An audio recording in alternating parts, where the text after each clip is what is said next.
so very well blessed to have him here today. Help me welcome Drake Powe. Thank you. Thank you all. It's very, very nice to be back again.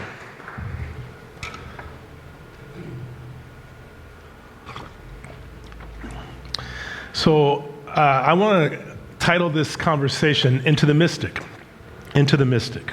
You know, I want to talk about going into the mystic and what it means to be a mystic. I'd like to frame this conversation for all of us to teach each other about what it means. Something that I've been focused on throughout my whole life, what it means to be a mystic. So I got to tell you guys, I just had my birthday 2 days ago. I turned 55 years old, you know, and I'm the odd kind of person who begins to get excited about his birthday about 2 weeks in advance.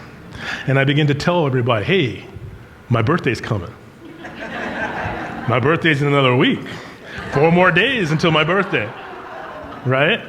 And it's funny because people don't expect that out of a 55-year-old man. They don't expect a 55-year-old man to be excited about his birthday, but every year I'm excited about it. I'm excited about it because I step into a technicolor reality. I'm not excited about gifts. I'm excited about appreciation. I'm excited about appreciating the subtleties of life. This is what it means to be a mystic. You know, when we talk about being a mystic, it's about not just skimming the surface. We live time in a linear fashion, but time doesn't just have length, it has depth. So this is what it means to be a mystic. It's like looking into a very clear pool and being able to see all the way to the bottom, all the way to our heart. This is our experience.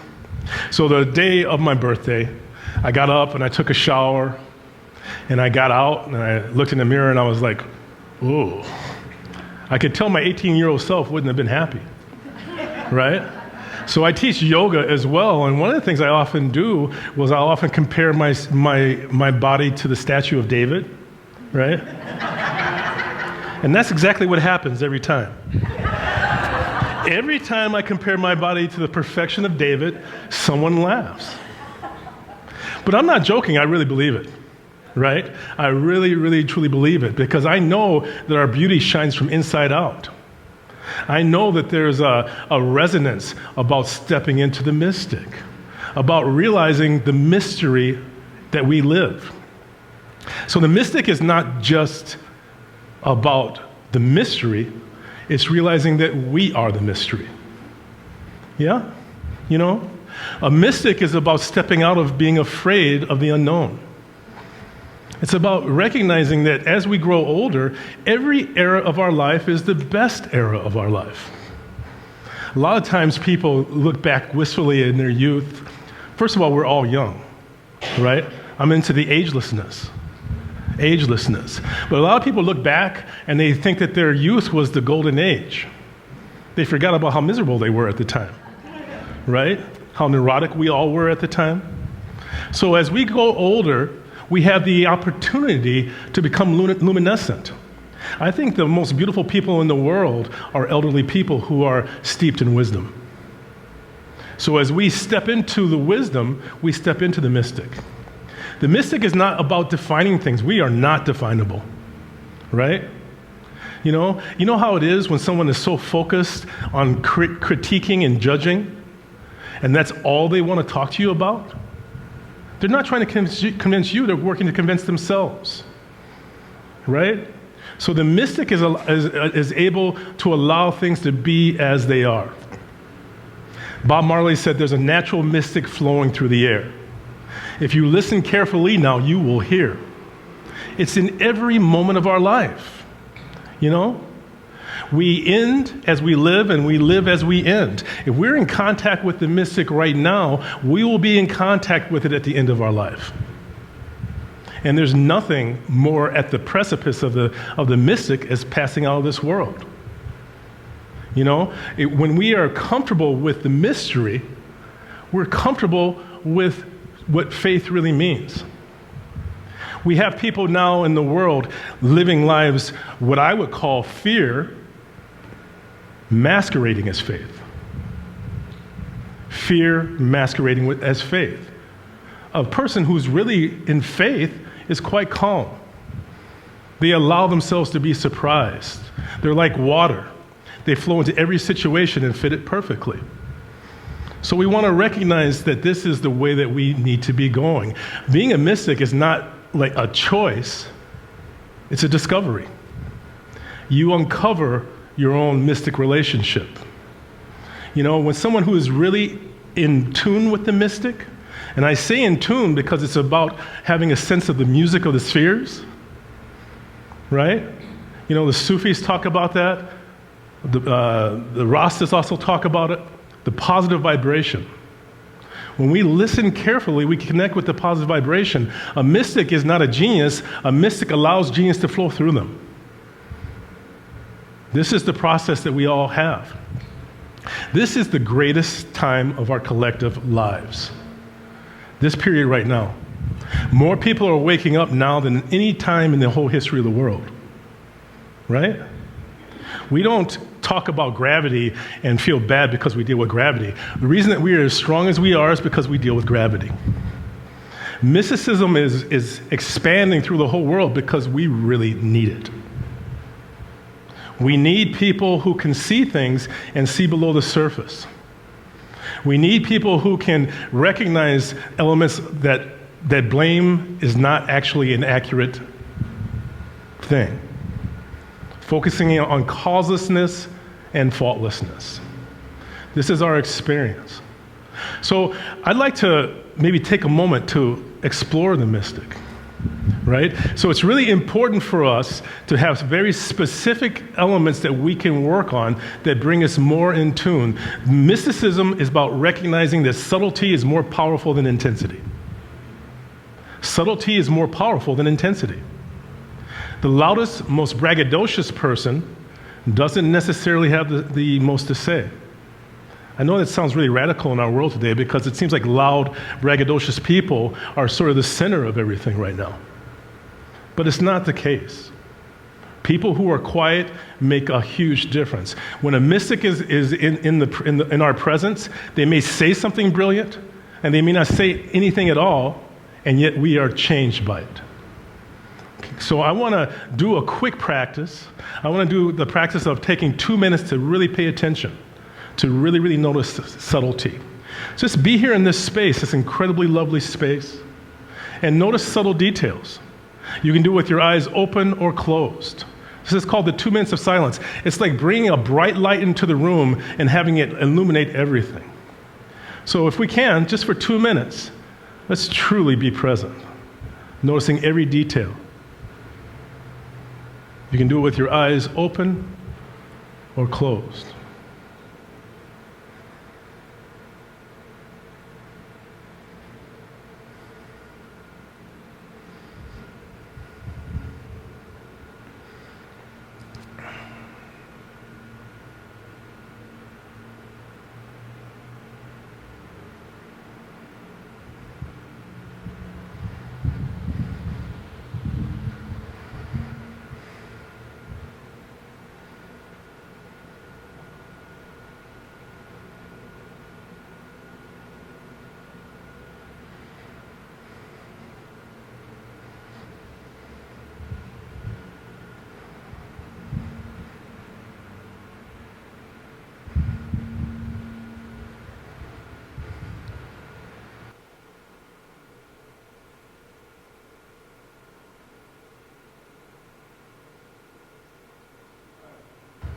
Let's take a deep breath in.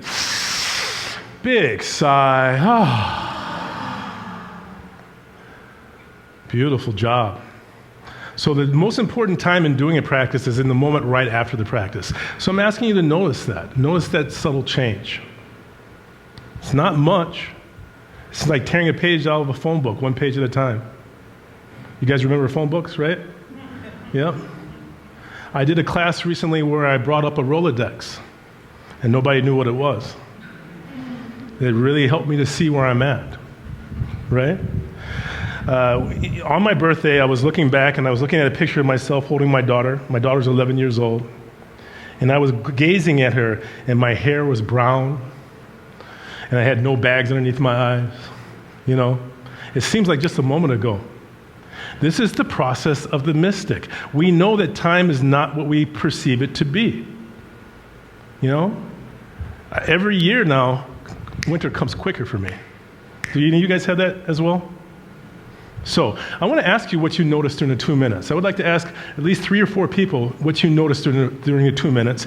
And I'm curious, what does it mean to be a mystic to you? What is mysticism to you? So anyone at all, if you could tell me what you noticed during that 2 minutes. Would you mind telling us what you noticed during that 2 minutes? Yes.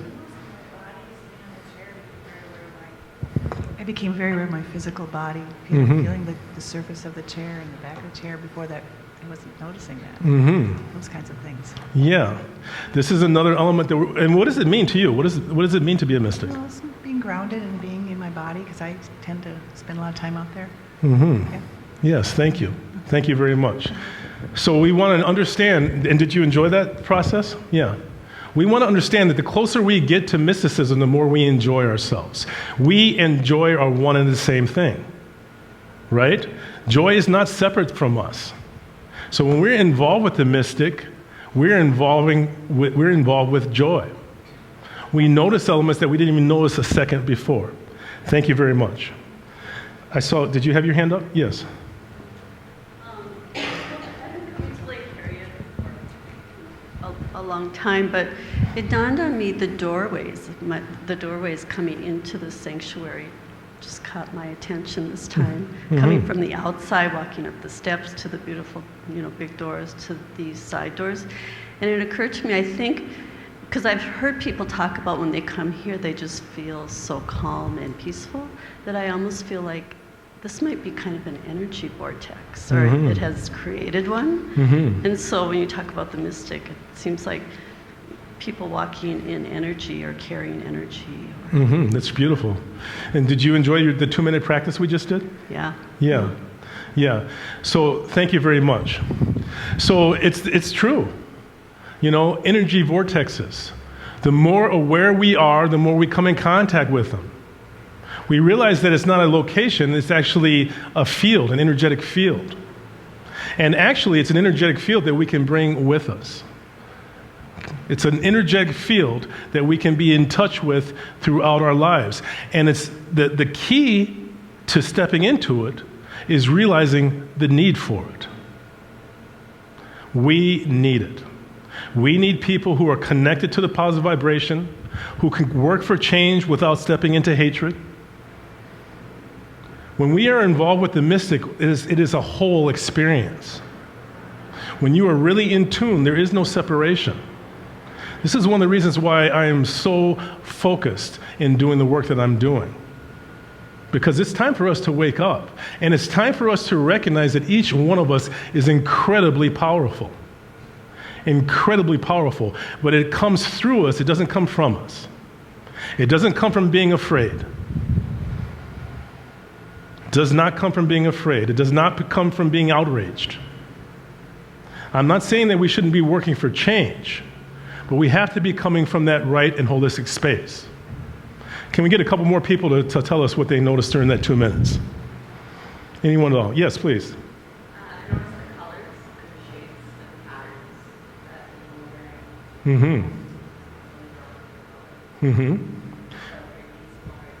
were wearing. Right. Thank you very much. And you enjoyed it. So I want to keep coming back to this theme of how much we enjoy things when we make it simple. This is not hard to do. This is easy to do. This is what we're designed for. There are very few things that are more unattractive than an older person who is mean-spirited, and very things more beautiful than an older person who's filled with that luminosity. Can we get one more person before we go on? Yes.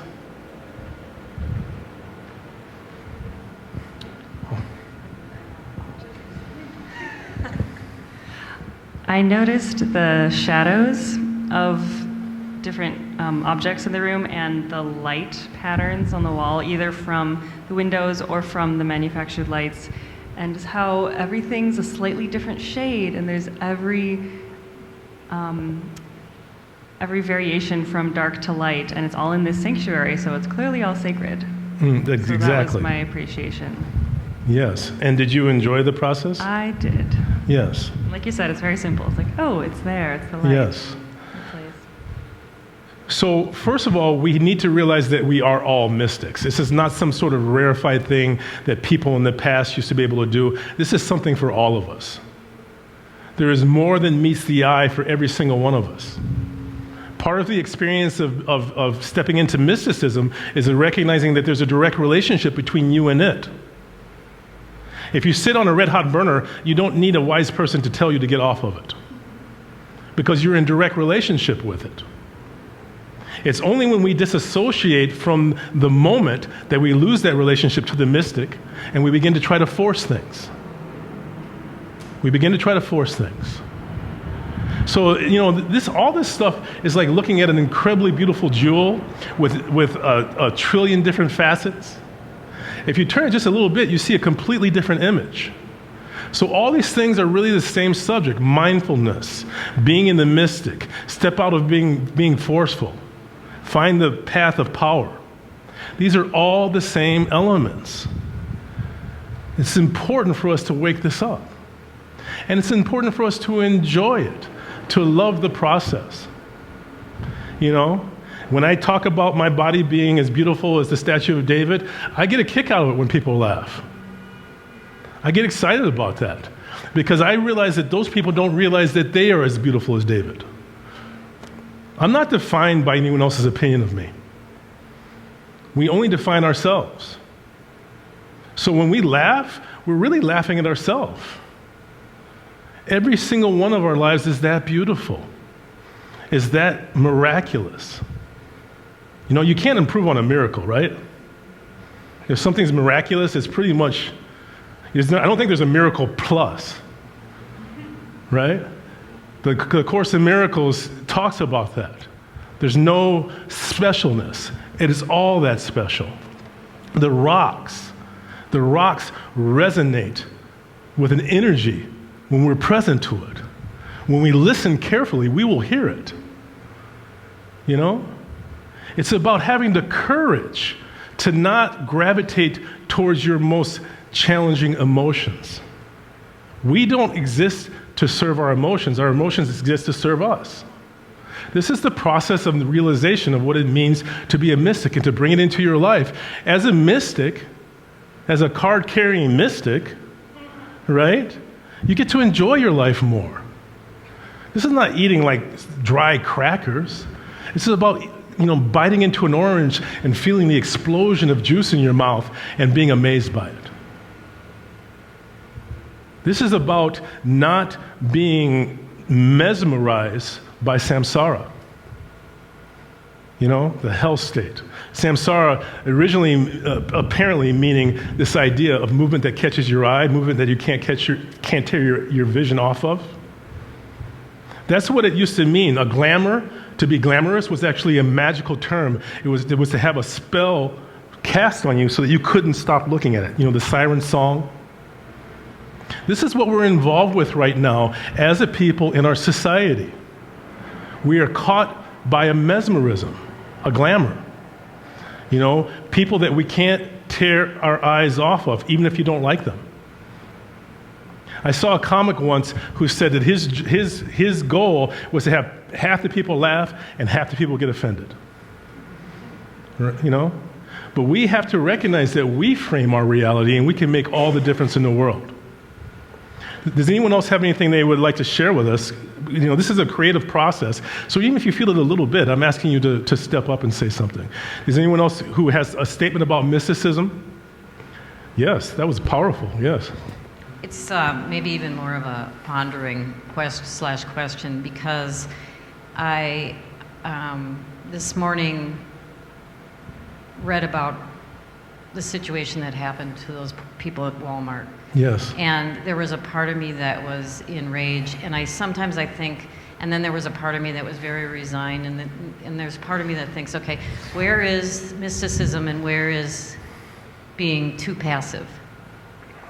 That's what I'm pondering these days. Yes. So we don't have to assume that to be a mystic is to disassociate, right?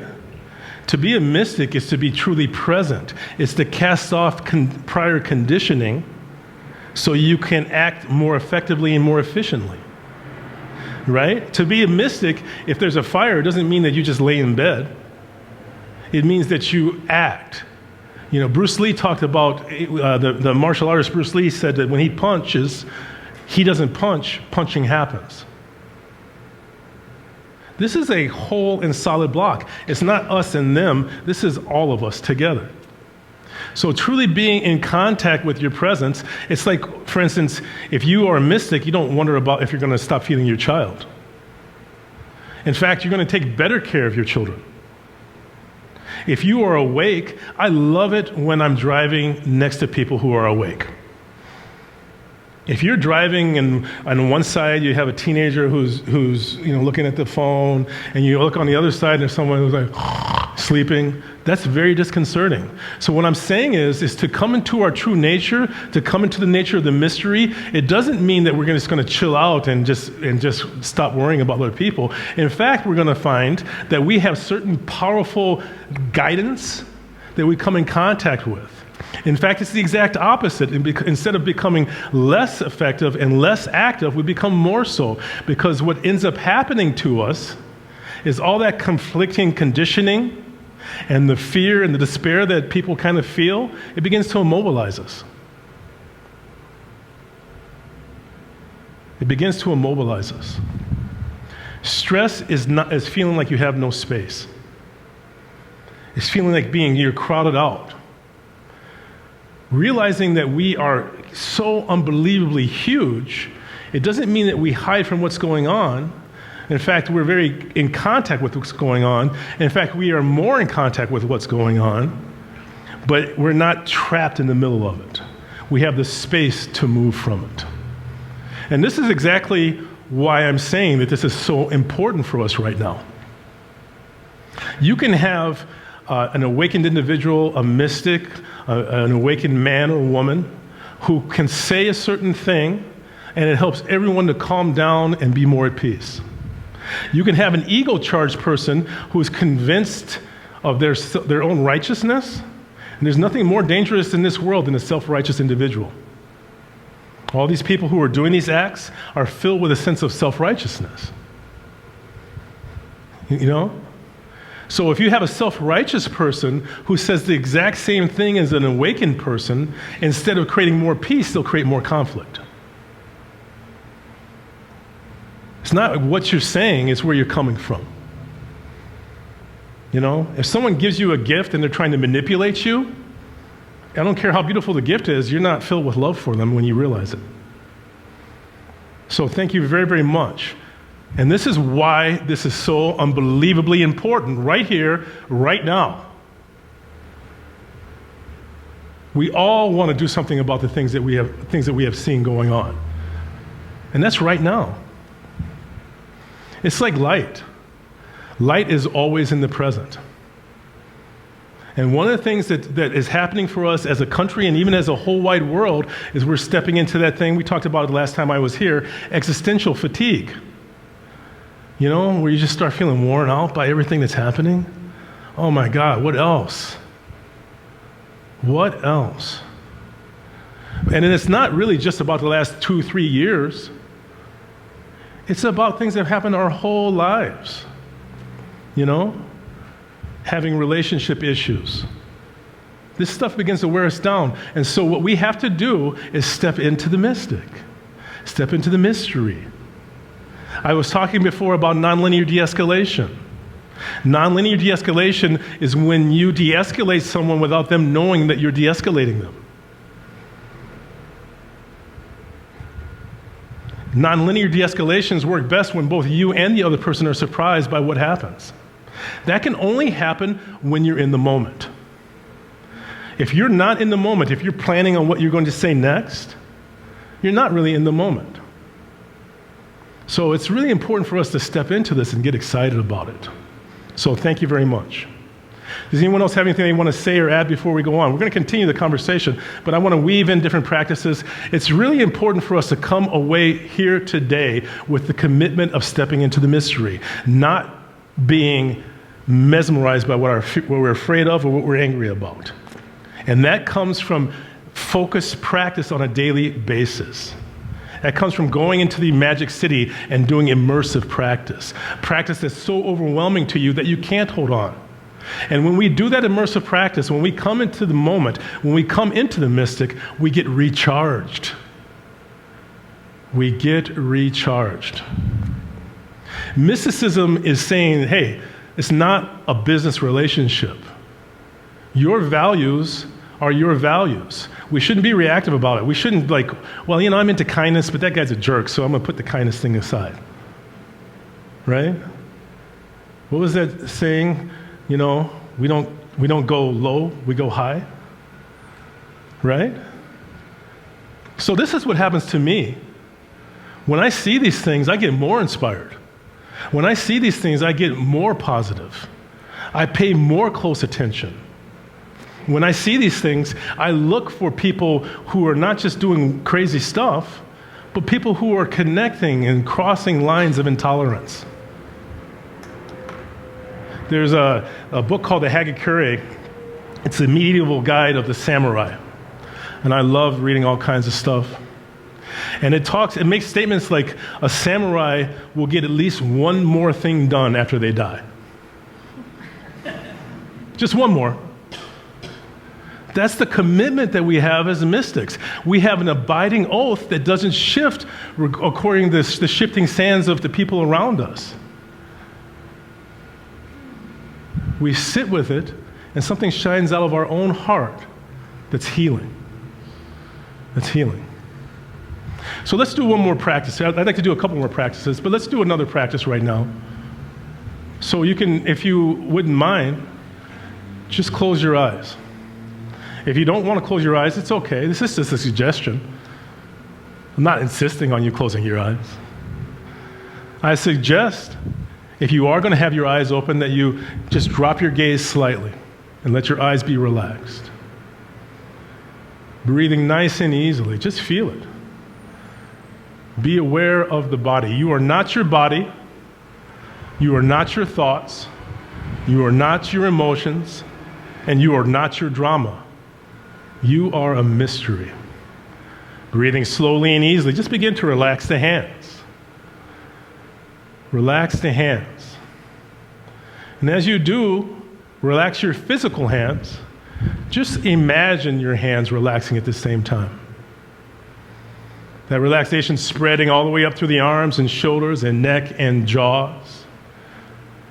When your jaws relax, it helps the lips to be soft. Relaxing the forehead, breathing slowly and easily. Just be aware. Breathing slowly and easily. See if you can imagine anyone in the room. Can you remember someone you've talked to today? Who are you sitting next to? Just breathe. Breathe and listen. Now I'm asking you to draw in the light that's in the room. It's sunlight, mostly sunlight. Bring that light in through the top of your head and through your forehead. It's a healing light. And let that light shine out of your heart. Just breathe nice and easily. The healing yellow light coming in and shining white light going out. See if you can remember who's sitting next to you. And shine that white light from your heart and surround them with that light. White light is healing. Breathing slowly and easily, see them surrounded by your white light and notice that they're beginning to have a brightening. Their face is becoming brighter. They're becoming happier. Just keep doing it, breathing in that confidence, that light of confidence, and shining light of confidence around you. Shine it on different people in the room. Breathing in courage and shine out not being afraid of fear. Breathing in a sense of mission and shine out making a difference in the world. You can do this. Let's maybe shine it on someone else. A child, a loved one, a neighbor, a beloved animal. Breathe in that light and shine out the light of letting go of fear. Breathing in and living in a peaceful and respectful world. And shine out a great healing. Breathing nice and easily. Just breathe. And for a moment, just collect your light within yourself. Breathe in that yellow light from the head and from the forehead. And let your whole body be surrounded with that white light.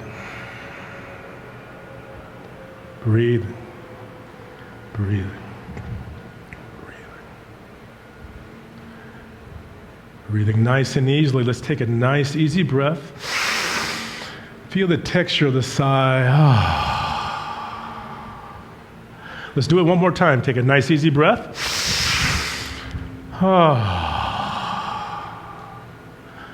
And when you are ready, opening your eyes, taking a look around.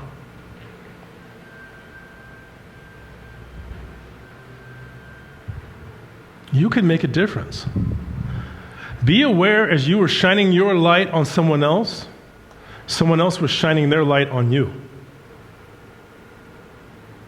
There's a great teacher, a great meditation teacher who talks about the wound of love. The wound of love. Right? We all have been hurt. And yet it's through that hurt that we find our compassion, and in that hurt we can find kindness. Kindness. So I'd just like to check in with you. How did that go? How did that practice go? Did that feel good? Did it feel healing in some ways? Can we get someone, would you mind telling us how it went for you? Yes, please. Very peaceful, very big, just very Uh-huh. So I said very peaceful, very expansive, That's real timeless. Right. Timelessness. Timelessness. So these are elements that happen in mysticism. Timelessness, agelessness. You know, there's something in us that is not our age. I've been lucky to be with many people who've passed, and they often will say, I feel the same inside. I was with a 95-year-old woman. She told me, I feel the same as I did when I was 18 inside. There's something in us that's ageless. And so that part of us, time is a weird experience.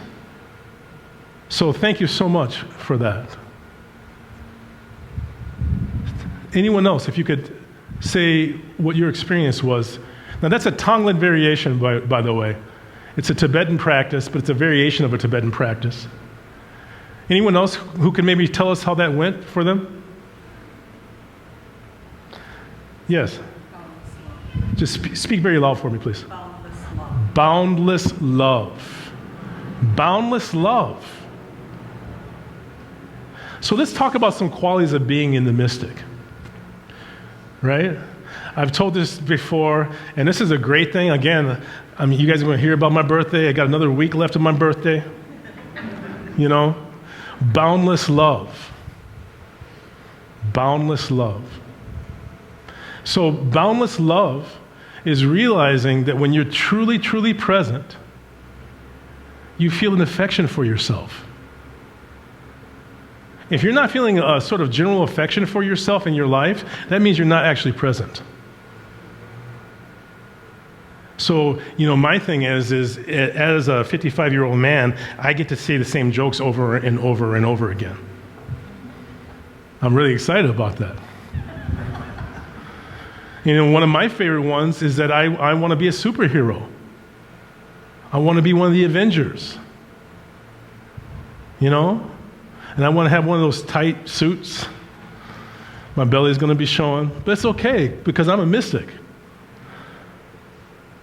So my superpower is to be calm and slightly optimistic. If you can be calm and slightly optimistic with some of the stuff we've seen going on, that means you're a mystic. But those are the people who can make a difference. We are not as far from a positive change as it seems. Our experience of presence is the idea of like soap bubbles floating around the room. And if you have one bubble that's, say, red that you're extremely attracted to, and you can't take your eyes off of it, next thing you know, you're surrounded by this bubble, and everything you see is red. That wasn't a political joke, by the way, just in case. Just in case you were wondering if I picked out the red for a reason. That wasn't what that was about. But everything becomes defined by the color that we see. So if you are charged about any group, they're going to, all day long, you're going to find that group doing stuff that really seems reprehensible. But we got to pop that bubble. And just like a soap bubble, as soon as you pop that bubble, even though the whole world seemed red a moment ago, when you pop the bubble, all of a sudden it shifts immediately. So this is what this is about, is stepping into your power of changing the whole wide world. Can we get a couple more people to talk to us about that Tonglen practice? Anyone else who maybe brought up someone? Did you imagine someone who wasn't here? Yeah, you did? Who'd you imagine? That's right. Beautiful. And when were you able to actually really feel that experience of light, shining that light out? Yes. It is so easy to do. It is so easy to do. You can change your emotional baseline, your emotional homeostasis. But you have to be consistent with it. You have to do just a few minutes of practice every single day. Every single day. And doing it, we gradually shift into a different perspective. And we begin to make a difference. Thank you very much. Did anyone imagine a dog or a pet? Anyone have any pets that they brought into their mind? No? What's it? Oh.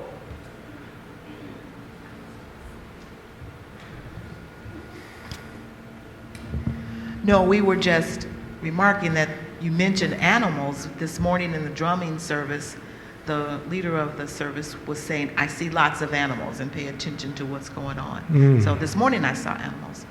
But what I wanted to talk about is when you led us through those two experiences, I don't know where I was. I wasn't in my body. I was out somewhere doing something else. I don't know. Yes. I felt that timelessness. Right. And so, you know, there's a term called yogic sleep. You know, it's sort of like being half awake and half asleep. You're not asleep, but you go to a different place. This is the Magic City. This is immersive practice. It is absolutely important for us to go there every day. If you are checking the news more often than you are going to the Magic City, don't be surprised if you're in a bad place. You know? And again, I am not talking about disassociating. Disassociation is not the same as having space. Disassociation is pretending like something is not happening. I have that happen sometimes with people. I've known people who have intense racial feelings. Some people, when they have a racial feeling, they'll just stare at you.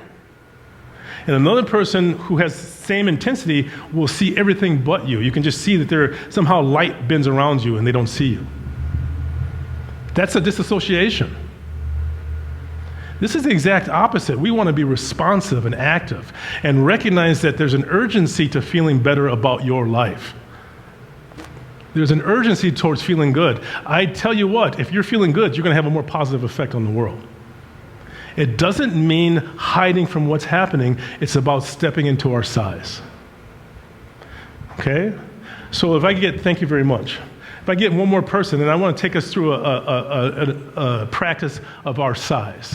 One more person to tell us about what they felt about the Tonglen practice. Can we get someone from maybe back there? Anybody from back there? How about yourself, sir? Will you tell us, how did that practice go for you? It went well. I also thought our dog that passed away, golden retriever, really loved golden retriever. But, you know, it's been quite a few years, but like this morning we went to the drumming session as well, and she said reflect on the animals that you see, whether it's a cat or dog. She brought up the inchworm. Right. So just a couple of things. An ant is just as miraculous as the sun. Right? There's no order in miracles. Time is not linear. Time is instantaneous. You may have had an animal die 10 years ago, but it could still be fresh in your heart. It's about allowing ourselves to be led. It's about beginning to understand some of the hallmarks of mysticism. Mysticism is about seeing flow, noticing synchronicity when things happen at the same time, or someone tells you something in the morning and someone else tells you the exact same thing in the afternoon.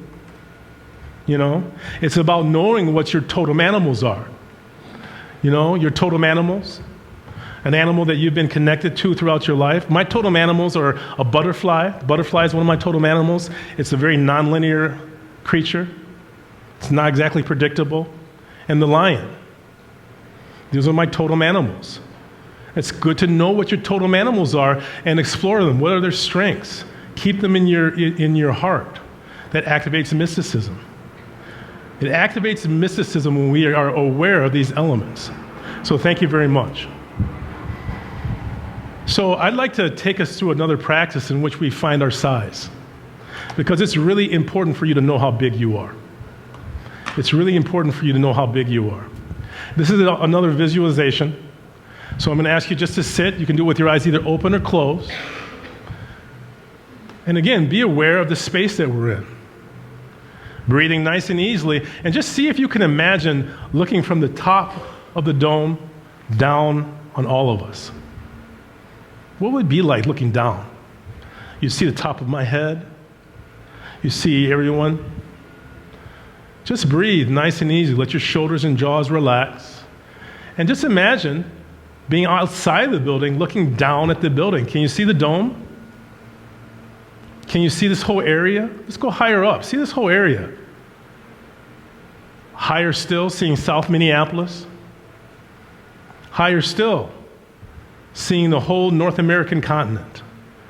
Just breathe and relax. Going far enough out to see the earth. And keep going further back. Now you can see the solar system, the sun blazing. The earth is small. And Jupiter. And just keep going further and further away. Further away now, looking at the Milky Way. And finally, so far away that you can see 1,000 galaxies. Just breathe and relax. Let's come back home. Back to the Milky Way. Come back home. Back to the solar system. Back to the earth. See how beautiful the earth is. See it. Coming closer still. Back to Minneapolis. Seeing this beautiful building. And coming back into the room and back into our bodies. Just breathe nice and easily. Let's take a nice breath in. And a big sigh. And just take a moment to feel it. Eyes opening.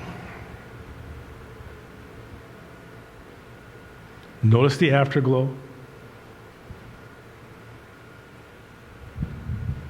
So mysticism is taking a look at questions that seem obvious and not necessarily buying into them. Even obvious ones, like, was I born? I'm not saying you weren't born, but you can look at it. Obvious elements. So one of those elements is, one of my teachers talked about this, is knowing the difference between the inner world and the outer world. It's an important relationship to come to, realizing that there's different elements of the inner and outer world that are equally plausible. In one way of describing the inner world is anything, all this is inside of us. Literally. I mean, even conceptually, it's amazing. I don't know if you guys were able to do that visualization, if you were able to go there. But you have all that inside you. You can imagine 1,000 galaxies. You know, have you guys seen the pictures from the Hubble telescope? Just the amazing elements of those pictures. You can imagine what the Milky Way looks like. You can imagine the Earth. How short a time it was ago that no one even had any idea what the Earth looked like. This is all inside of us. Every person is inside of you. It's one of the major reasons why we have to step away from the tendency to hate those that we feel are doing wrong. If you are projecting hate in the world, you are projecting it at yourself.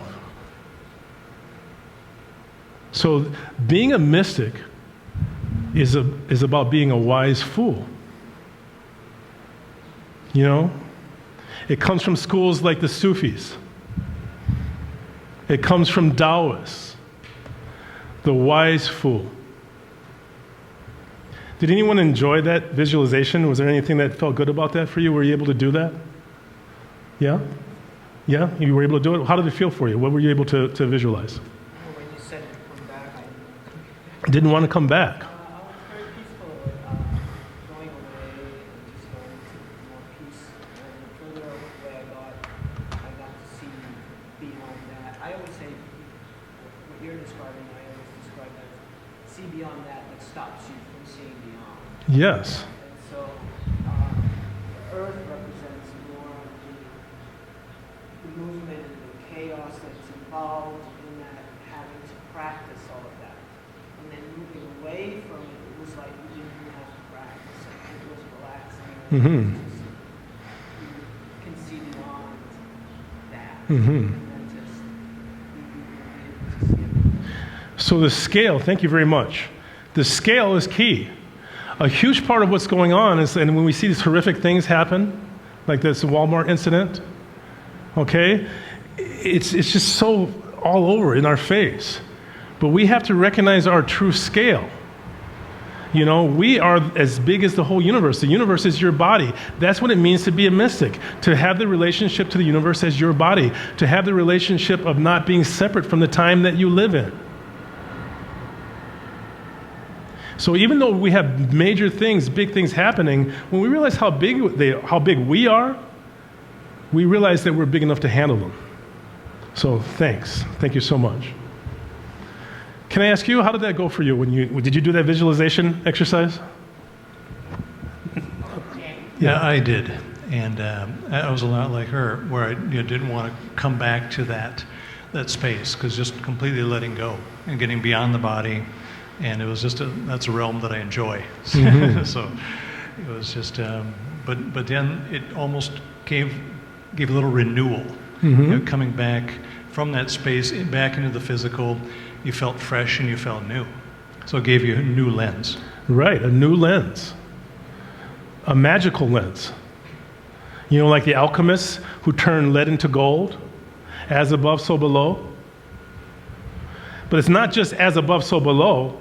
It's also as below, so above.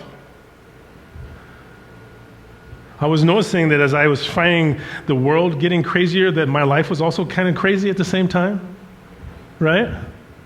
Like I was equally messed up as the world. So one of the ways of us acting on this mysticism is to heal our own heart and our own relationship to self. You know? But when we do that and we are, again, able to feel that size and that scope, what ends up happening is we stop blocking answers. We stop blocking answers. It's like that analogy that I use. You go out to your driveway and someone threw a plywood plank on the ground, and you decide that you're going to pick it up and throw it away. So you get up on top of it, and you dig your fingers underneath it, and you begin to strain trying to lift it. I mean, you're working hard. Veins are popping out of your head, right? And somehow you're not lifting the board.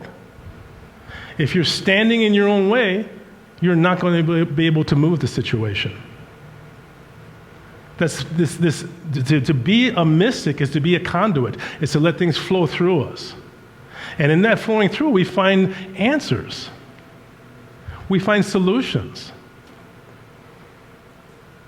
You know, we have such a schism in our country, in our world right now, and it's not going to heal itself by becoming more angry than the other side. It's just not the way it works. We have to recognize wholeness. When we feel a fracture in the outer world, what we think of as the outer world, we have to realize that what we're also experiencing is an internal fracture. We have to heal our own hearts. Thank you very much. Did you want to say something? I just think the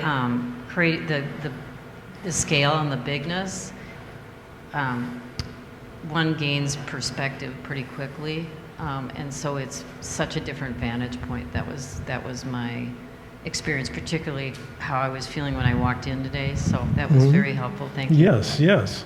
You know, it's the deer in the headlights thing. If you see something that's horrific enough, it's just like, you know, you just feel trapped in it.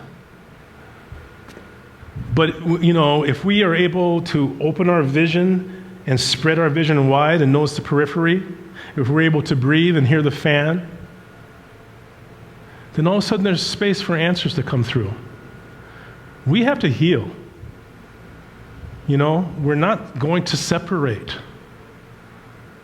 You know the uncle who always tells you about his political views, he's going to stay in the family. But maybe we can find other ways.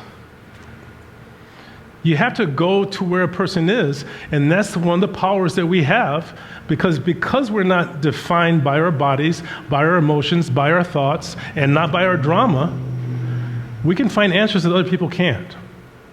So, thank you very much. Does anyone else have anything they'd like to share? Yes?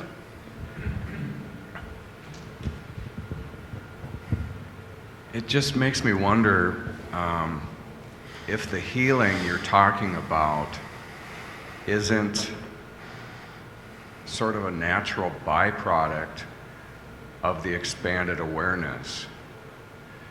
As we come into that and expand our sense of and our ability to have more of who we truly are, I just can't help but think that healing will flow naturally from that. Mm-hmm. I agree. And part of that healing has to come, you know, it's really important for us to realize that healing doesn't necessarily come the way that we want it to. We're like, I want healing, but I want it like this. We have to have a fluidity to have healing come in a way that is unexpected. To have healing come in a way that's unexpected. You know how, like, when you get yourself involved, when you become self-conscious, you know, like when you're self-conscious, isn't that when you feel kind of awkward? You know? It's about recognizing that in opening up, all of a sudden, it happens for us. We don't have to make it happen. We have to allow it to happen. We have to be aware of what that current is and step into it. That's that mystic vibration. The mystic vibration. So I want to bring us through one more little brief element before we end. Does anyone else have anything they want to say before we do a little closing element here? So I want to do just one more thing. I'm going to ask you to just do this last brief little practice. And I'm asking you to bring these practices into your life. Don't just do this and leave. Bring it into the day with you. Realize that you're a mystic today. And you are such a mystic that by doing simple practices, you wake it up. So let's just come in contact with our senses before we leave. Just breathe nice and easily. Breathe nice and easily, and just notice if you can smell anything whatsoever, any scent whatsoever. Subtlety is more powerful than intensity. See if you can smell more than one thing. Aware of taste. Notice if you can taste anything. Maybe you can still taste coffee. Noticing the touch of your tongue. Be aware if there's saliva. Is there a burst of saliva? Feel the touch of your lips and the air in contact with your lips. Feel the air in contact with your face. Can you feel air currents? Just noticing touch throughout your body, all the way through your scalp, all the way into your hands and feet. Just notice. Notice temperature. Are you warm or cool? Is there a difference between the feet and the hands? Just keep breathing nice and easily. Be aware of space. How much space is around you? How high is the ceiling? Noticing rhythm. The major rhythm of our lives are the breath and the heart. Deep within the heart, there is stillness.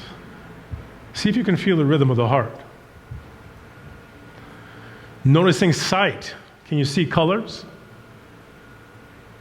Now listen carefully. Try to hear something you didn't hear even a moment ago. Is there any sound from outside? Breathing nice and easily, listening carefully. Listening carefully. Listening carefully. Listening carefully. Take a deep breath in and a big sigh. Nice.